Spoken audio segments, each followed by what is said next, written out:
നിഴലേറുമി ജീവിതത്തിൽ പ്രതികൂലങ്ങളേറിടുമ്പോൾ വഴി കാട്ടിടണേ, തുണ ചെയ്തിടണേ, കനിവോടടിയങ്ങളെ കാത്തിടണേ. സങ്കീർത്തനം 143:8 ഞാൻ നടക്കേണ്ടുന്ന വഴി എന്നെ അറിയിക്കണമേ.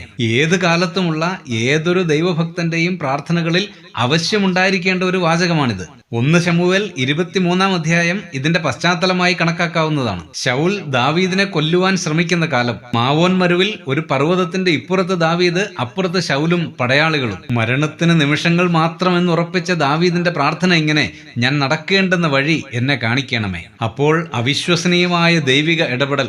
ശൗൽ മടങ്ങിപ്പോകുന്നു, ദാവീദ് രക്ഷപ്പെടുന്നു. പ്രിയമുള്ളവരെ, അഴലേറുന്ന പ്രതികൂലങ്ങൾ ഉയരുന്ന ഏത് ജീവിതങ്ങളിലും ഇന്നും അത്ഭുതം പ്രവർത്തിക്കും ദാവീദിന്റെ ഈ ദൈവം. പ്രാർത്ഥിക്കാം.